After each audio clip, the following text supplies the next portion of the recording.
सभी को नमस्कार। डीएस क्लासेस के यूट्यूब चैनल में आप सभी का स्वागत है। तो आप सभी कैसे हैं? उम्मीद करता हूँ आप सभी अच्छे होंगे।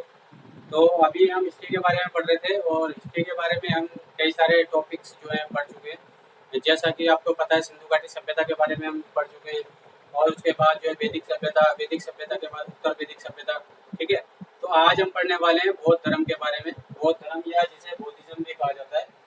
अब हम ये जानते हैं कि पहले के बौद्ध धर्म जो था, इसकी जो कह सकते हैं कि बौद्ध धर्म की स्थापना किस कारणों से हुई, किन कारणों से हुई। तो जैसा कि आपको पता है, लास्ट वीडियो में हमने उत्तर वैदिक काल के बारे में जाना था। तो जो उत्तर वैदिक काल था, उस काल के अंदर क्या हुआ, बहुत ज्यादा कर्मकांड, ठीक है, और बहुत ज्यादा कर्मकांड या फिर अंधविश्वास, ठीक है, यज्ञ वगैरह ज्यादातर होने लगे। जो आम पब्लिक थी, आम जनमानस था, उनके अंदर काफी कुरीतियां फैल गई, समाज के अंदर काफी सारी कुरीतियां फैल गई। ठीक है, ब्राह्मणवाद फैलने लगा।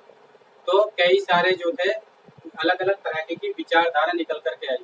उनमें से दो विचारधारा प्रमुख थी। एक थी नास्तिकवाद और दूसरी थी आस्तिकवाद। नास्तिकवाद उसको कहते हैं जो ईश्वर में विश्वास नहीं करते लेकिन धर्म को मानते हैं, यानी मानवता को मानते हैं। मानवता को मानते हैं लेकिन किसी भी तरह के ईश्वर को वो नहीं मानते। दूसरा था आस्तिकवाद। आस्तिकवाद जो है वह ईश्वर को मानते हैं। ठीक है, तो ईश्वर को मानने वाले जो है आस्तिक कहलाते हैं और ईश्वर को ना मानने वाले जो है नास्तिक कहलाते हैं। तो जो नास्तिक धर्म था, उसी में से जो प्रमुख धर्म निकल कर के आए, दो धर्म निकल कर के आए, जिनमें से एक का नाम था बौद्ध धर्म तथा दूसरे का नाम था जैन धर्म। तो बौद्ध धर्म और जैन धर्म, जो दो धर्म निकल कर के आए, उन्हीं के बारे में हमें जानना है। और ये मुख्य रूप से दो धर्म है जिनके बारे में अक्सर पेपर में पूछा जाता है।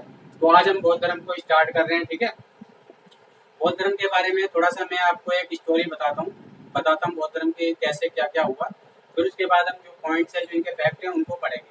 ठीक है, तो बौद्ध धर्म जो थे, बौद्ध धर्म की जो स्थापना थी गौतम बुद्ध ने की थी। गौतम बुद्ध जो थे, उनके बचपन का नाम सिद्धार्थ था। गौतम बुद्ध के जो पिता थे, उनका नाम शुद्धोधन था और शुद्धोधन जो थे कपिलवस्तु के राजा थे। तो जो शुद्धोधन थे, यानी कि गौतम बुद्ध के पिताजी, उनकी जो माता थी उनका नाम था महामाया। तो महामाया जो थी, वो जब क्या बोलते हैं गर्भावस्था में थी, यानी प्रेग्नेंट थी, उस समय उनका एक पुत्र को जन्म देने वाले थे। तो जैसे ही वो पुत्र को जन्म देने वाले थे, तो वहाँ पे लुम्बिनी एक जगह है, लुम्बिनी वन के अंदर जो है उनकी जो माता है वो अपना मायके की तरफ जा रही थी। तो लुम्बिनी वन के अंदर ही उनको जो है लेबर पेन हुआ या प्रसव पीड़ा हुई और वहाँ पर उन्होंने एक बच्चे को जन्म दिया। तो जन्म देने के बाद उस बच्चे का नाम सिद्धार्थ रखा गया, जो बाद में जाकर के महात्मा बुद्ध कहलाए। ठीक है, लेकिन क्या हुआ, महात्मा बुद्ध का या सिद्धार्थ का जैसे ही जन्म हुआ, उसके 7वें दिन ही उनकी उनकी जो माता जी थी माया देवी या महामाया देवी, उनकी जो है मृत्यु हो गई। उनकी मृत्यु होने के बाद जो उनके पिता थे शुद्धोधन, उनको काफी चिंता हुई कि अब छोटे बच्चे का जो पालन पोषण है वो किस तरीके से किया जाएगा। तो उन्होंने जो था अपनी साली या कह सकते हैं कि सिद्धार्थ की मौसी से विवाह कर लिया, ताकि बच्चे का पालन पोषण काफी अच्छे से हो सके। अब फिर क्या हुआ, जो शुद्धोधन थे यानी कि सिद्धार्थ के पिताजी, उन्होंने जो है जो ज्योतिषी होते हैं उनको सिद्धार्थ की कुंडली दिखाई। सिद्धार्थ की कुंडली दिखाने के पश्चात जो वहाँ के जो ज्योतिष थे, उन्होंने कहा कि यह जो बच्चा है बड़ा होकर के या तो बहुत बड़ा राजा बनेगा, बहुत बड़ा सम्राट या चक्रवर्ती राजा बनेगा, या फिर ये कोई बहुत बड़ा सन्यासी बनेगा जिसे पूरे विश्व में जाना जाएगा। ये बात सुनने के पश्चात जो शुद्धोधन थे, सिद्धार्थ के पिता, उनको काफी चिंता सताने लगी, क्योंकि उनके एकलौते पुत्र जो थे वो सिद्धार्थ थे और वे नहीं चाहते थे कि वे सन्यासी बने। वे चाहते थे कि वे हमारे जो राजपाट है उसका विस्तार करे और राजपाट को संभाले। ठीक है, और एक अच्छा राजा या चक्रवर्ती राजा बने।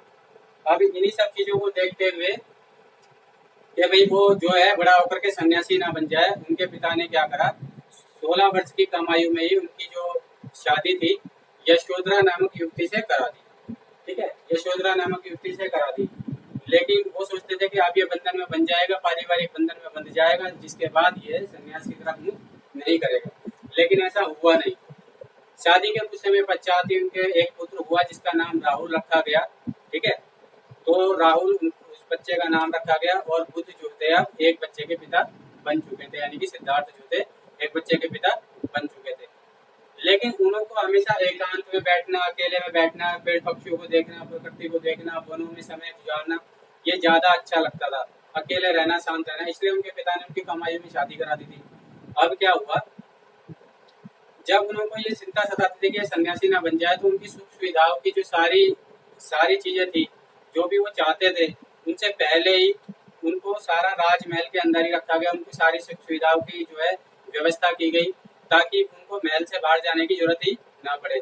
जैसे जैसे सिद्धार्थ और बड़े होते गए, उन्होंने एक बार अपने सारथी से, उनके सारथी का जो नाम था वो था कंतक, वो सॉरी, उनके सारथी जो थे उनका नाम चन्ना था, और जो उनके घोड़े का नाम था वो था कंतक। तो उन्होंने अपने सारथी जो थे चन्ना से बोला कि मैं जो है बाहर की तरफ घूमना चाहता हूँ, या मैं राजमहल से बाहर जाकर के अपने क्षेत्र का जो विस्तार है वो देखना चाहता हूँ कि हमारा जो साम्राज्य कहाँ कहाँ तक फैला हुआ है।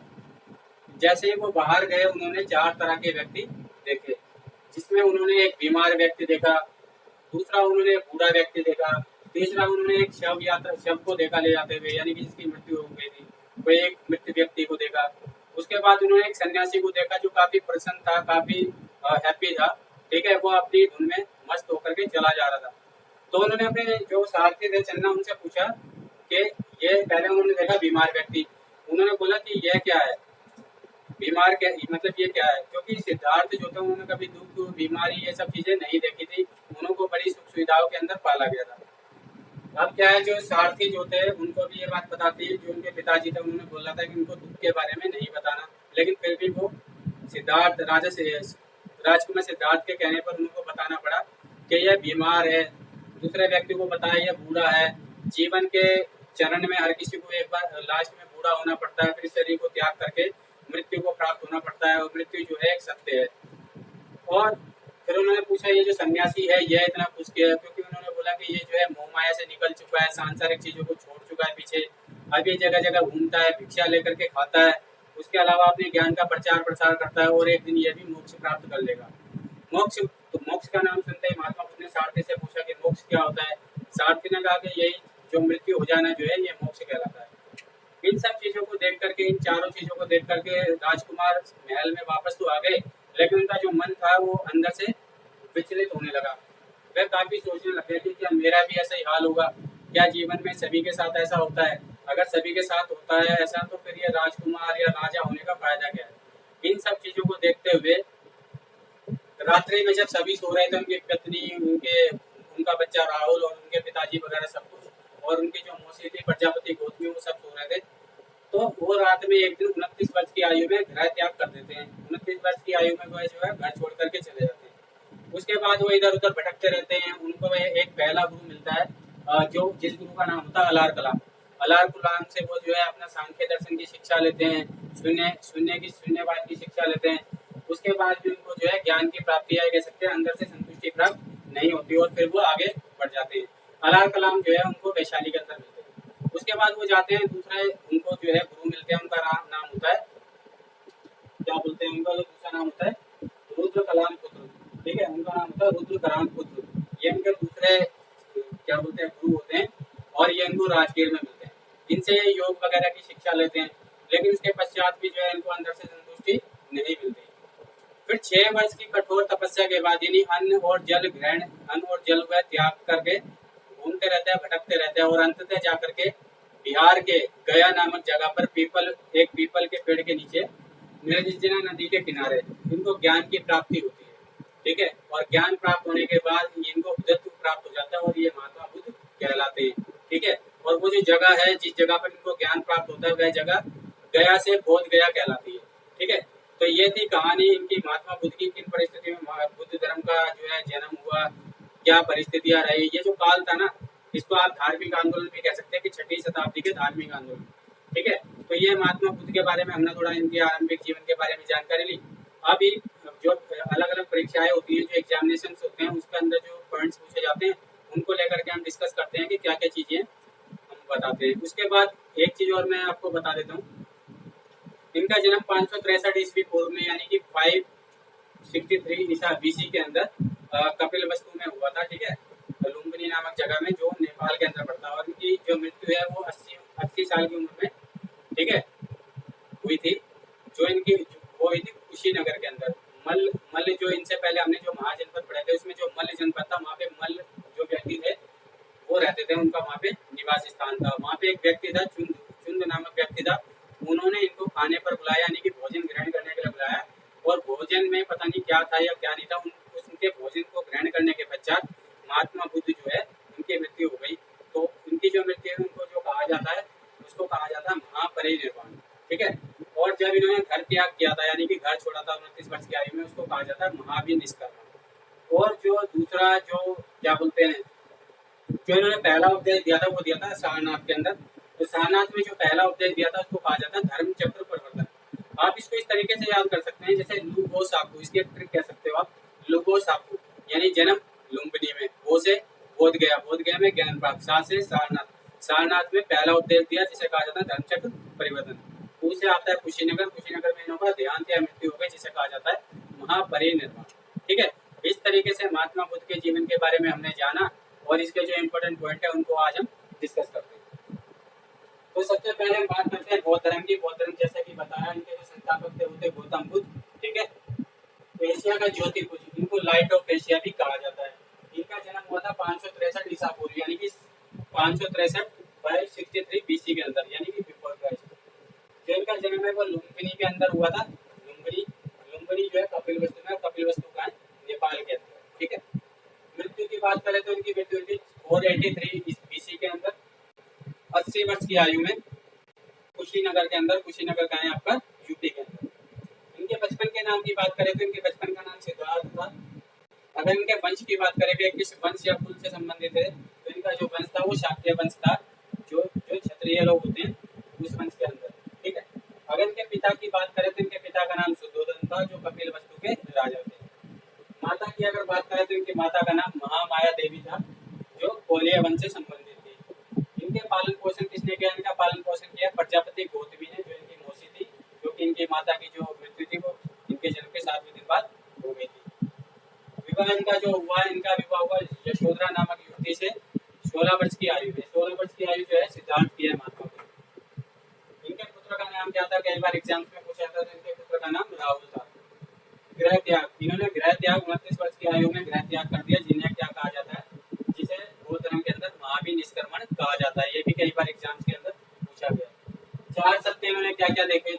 इन्होंने 4 सत्यों में देखा, पहला एक बूढ़ा व्यक्ति, दूसरा बीमार व्यक्ति, तीसरा मृत व्यक्ति, और चौथा एक सन्यासी जो काफी हैप्पी यानी कि प्रसन्नचित्त नजर आ रहा था। उसके बाद इनके प्रथम गुरु कौन थे? ये भी क्वेश्चन कई बार पूछा गया। तो इनके जो पहले गुरु थे वो थे अलार कलाम, जिनसे जो इनको वैशाली में मिले थे, और सांख्य दर्शन और शून्य का ज्ञान इन्होंने इनसे लिया था। उसके बाद इनके दूसरे गुरु कौन थे? दूसरे गुरु का नाम था रुद्रकराम पुत्र, जो राजगीर के अंदर इन्हें मिले थे। इनसे इन्होंने योग की शिक्षा ली थी। 6 वर्ष की कठिन तपस्या के बाद बिना अन्न जल ग्रहण करे हुए इनको 35 वर्ष की आयु में निरंजना नदी के नीचे पीपल वृक्ष के नीचे, निरंजना नदी के किनारे पीपल वृक्ष के नीचे वैशाख पूर्णिमा की रात को इनको ज्ञान की प्राप्ति हुई। उसके बाद ये बुद्ध कहलाए, इनको बुद्धत्व प्राप्त हो गया। ठीक है। और इनके बारे में एक इंटरेस्टिंग फैक्ट यह है, एक रोचक तथ्य है कि बुद्ध के जन्म, मृत्यु और ज्ञान तीनों की तीनों चीजें वैशाख पूर्णिमा की रात को ही, वैशाख पूर्णिमा के दिन ही हुई थी। तो इसलिए इसे जो पूर्णिमा है इसको बुद्ध पूर्णिमा भी कहा जाता है। नदी की अगर हम बात करें, कई बार पूछा जाता है कौन सी नदी के नीचे, नदी के पास इन्होंने तपस्या की या ज्ञान प्राप्त हुआ, तो निरंजना नदी के पास। और वृक्ष पीपल, जगह कौन सी थी? स्थान था बोध गया। पहला उपदेश इन्होंने दिया सारनाथ के अंदर। सारनाथ पड़ता है आपका उत्तर प्रदेश में। ठीक है। और धर्म चक्र प्रवर्तन कहलाया। तो क्या कहलाया पहला उपदेश? धर्म चक्र प्रवर्तन। अगर बात की जाए भाषा, मतलब इन्होंने उपदेश अपने कौन सी भाषा में दिए, तो उस समय जो उस समय जनसाधारण की भाषा थी वो पाली भाषा थी। इसलिए इन्होंने अपनी जो उपदेश थे वो पाली भाषा में दिए, ताकि प्रत्येक व्यक्ति को इनके उपदेश समझ आ सके, ताकि और वे अपने जीवन को अच्छे तरीके से जी सके। ठीक है। तो पाली भाषा का इन्होंने उपदेश दिए पाली भाषा में। कई बार क्वेश्चन पूछा गया कि इन्होंने अपने सर्वाधिक उपदेश कहाँ पर दिए, तो सर्वाधिक उपदेश दिए थे इन्होंने श्रावस्ती के अंदर। अब कई बार पूछा जाता है इनके सारथी का क्या नाम था? इनके सारथी का नाम था चन्ना, और घोड़े का नाम भी पूछा जाता है, तो आप क्या कहेंगे? कंथक इनके घोड़े का नाम था। कई इनके शासक अनुयायी थे, यानी कि कई राजा महाराजा भी इनके अनुयायी थे। उनमें कौन कौन थे? तो उसमें थे बिंबिसार, प्रसेनजीत तथा उदयी। ठीक है। ये तीनों जो थे प्रमुख रूप से इनके शासक थे। ठीक है। उम्मीद करता हूँ आपको ये सारी चीजें और जो स्टोरी मैंने आपको बताई है वो समझ में आ गई होगी। आप इसको वीडियो को पॉज करके नोट डाउन कर सकते हैं, और फिर इसके बाद हम इसका सेकंड पार्ट पढ़ेंगे। ठीक है। सेकंड पार्ट में हम इनके बारे में जानेंगे और कि इन्होंने कौन से आर्य सारे सत्यों की खोज की, ठीक है। फिर ये बौद्ध धर्म आगे जा करके हीनयान और महायान में बढ़ गया, ठीक है। ये सारी चीज़ें हम बौद्ध धर्म के अभी सेकंड पार्ट में पढ़ेंगे। उम्मीद करता हूँ ये वीडियो आपको पसंद आई होगी। अगर ये वीडियो आपको थोड़ी भी पसंद आई है या इन्फॉर्मेटिव हुई है, आप वीडियो को शेयर कर सकते हैं तथा चैनल को सब्सक्राइब कर सकते हैं, ठीक है। तो जब तक के लिए जय हिंद, मिलते हैं आपसे अगली वीडियो।